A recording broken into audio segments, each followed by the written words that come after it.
Hello everybody, thank you very much for watching this video. Hope everybody is well and doing okay. So I've had the Line 6 pod go now for about 5 months, so I thought I would do like a little mini review and let you know where I'm at, what my thoughts are about the unit, the good things, maybe the not so good things. So about 5 months ago it was my birthday and I thought I would treat myself to something, a little bit of something. So I was looking online and I come across the Line 6 pod go. Now, at the price point that Line 6 have brought this out at, it's an absolute winner. It's, you've got the obvious Axe FXs, which is a couple of £1,000, a couple of $1,000. You've got the Kemper stages, which is like, I think I paid like 1,700, something like that for my Kemper stage. But Line 6 has brought this out at a price point that is just absolutely perfect. So yeah, I thought I would treat myself to the Line 6 pod go, and honestly I didn't really have that big of any expectations or anything like that. I just wanted to keep an open mind. So it came, I loaded it up, and honestly it just absolutely blew me away. So a few years back in about 2017 I did purchase the full blown Helix. It came, and to be honest with you, just being totally honest, I didn't really get on with it. It came, obviously the Helix comes with scribble strips and one of them was bust, it was broken. So that didn't really put me on a good footing with the Helix. It kind of pissed me off a little bit straight off the bat. But it sounded okay. It sounded, I was using a Kemper at the time. So I switched over to the Helix to just check it out, see what it was like. And yeah, it didn't really blow me away if I'm honest with you. Maybe I just needed to spend a little bit more time with it. So skipping forward a few years, the Line 6 pod go obviously came out. And again, at the price point, I thought, what have I got to lose? A few £100. I thought I would buy it. And it came, and honestly, it just blew me away. I don't know what Line 6 have done with the firmware, but they've definitely done something with the firmware that has just completely changed the sound, the feel, in my opinion. This is all my opinion. Of their sounds and amps and whatnot. So yeah, in this video I'm going to be going through a few sounds. I'm going to be showing you a few of my favourite sounds, just a few, nothing too in depth. So hopefully you'll like them. Some clean sounds, some rocky sounds, some lead sounds, and in fact, yeah, let's do that now. So enjoy these sounds.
So there you go. I hope you like those sounds. Those are my current go-to sounds for lead, rhythm, rock sounds, clean sounds, ambient sounds. So a few things that I want to talk about the Line 6 Pod Go is, one of the things, and if not the thing I like most about it, apart from the sounds, is its form factor. Now you can see here, it just fits right on my desk.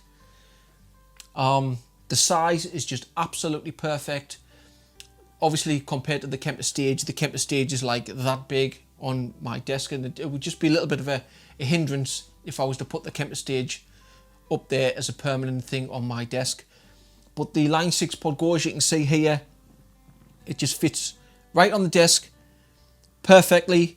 It's not in the way, it's not a hindrance, and as I'm playing here, I can just simply reach over and you know, turn things on and off. It's just certain things. So yeah, they've absolutely nailed again for me personally the size and the form factor. So that's a big tick. Another thing that I really love about the Line 6 Pod Go, not just the Pod Go, the Helix system, the whole ecosystem there, is the software. The software for me is probably the best software that I've come across so far on these units. That's not knocking any of the other ones. The other ones is pretty good. I just think that the features and the ease of use is the best on the Line 6 stuff. So the Line 6 Pod Go is really easy to use. You don't really need the manual or anything like that, in my opinion. You're going to get the best or more out of it if you do read the manual, but it's really intuitive. You don't really need to use the manual, and there's always YouTube videos that you can go to and learn how to use it. It's really simple. It doesn't take long at all to get used to it. So I've been thinking about the downsides to the Line 6 Pod Go. To be honest, I guess the cabs, if I had to be really picky, the cabs, the built-in stock cabs, is not the best. However, saying that, it was about 2 months or so before I even felt the need to experiment or invest in third-party impulse responses. I personally have always used own hammer impulse responses. I have a friend who uses red wires. I know Pete Thorne in particular, he likes Celestian impulse responses, and there's an absolute plethora of companies out there who make fantastic impulse responses. So you will have to, go down the rabbit hole and make your own mind up if you want to do that. Look into the third-party impulse responses. The DSP is kind of limited, but we can't really complain about that with the Line 6 Pod Go, because you should know about that before you even, buy it. So if you're one of these people who want, 5,000 effects, or dual amp sims, or dual cabs, or stereo this and blah blah blah, obviously you're not going to go for the Pod Go. You're going to go for something like the Line 6 Helix, or the Helix LT, just to give you that little bit more processing power. I guess it's like kind of buying a car and wanting to go 300 miles an hour, but only buying a car with 50 horsepower in it. It's not going to be achievable. So really, you can't really complain about the Pod Go for that, because you should know about this kind of thing before you even buy the Pod Go. But so yeah, for me personally, I've had the Axe FXs and all that kind of stuff, and I'm really kind of a simple kind of just amp, a cab, maybe a drive pedal in front, a compressor on the clean stuff, a delay and a reverb, and that's pretty much me good to go. So if you're one of these people again who maybe you play like Christian music or worship kind of stuff, who like these big delays, the Pod Go can certainly get you there.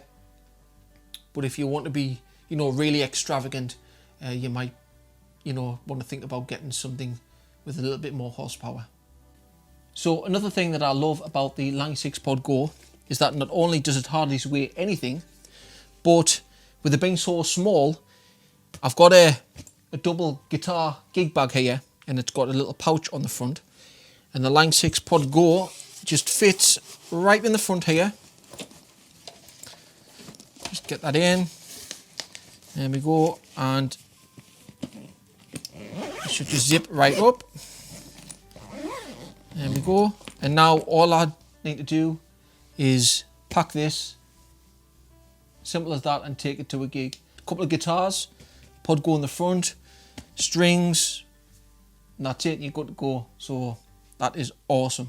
So yeah, that's about it for this video. Sorry about this, there's not much playing. I'll give you a few tones at the beginning there. But I just wanted to give you like a little mini review kind of thing of where I'm at and what I think about the unit after 5 months of intensely playing this thing. And I mean, I play this thing like nearly every single day. So I just absolutely love it. Especially the form factor, that's what gets me. The price and the form factor and the size of this thing is just an absolute winner for me. I absolutely love it. So thank you very much for watching. Please hit the thumbs up if you enjoyed it, and feel free to subscribe. Check me out on Instagram @TheTonyEmery if you want to follow me on there. And yeah, stay safe, and I'll see you in the next video. Thank you very much.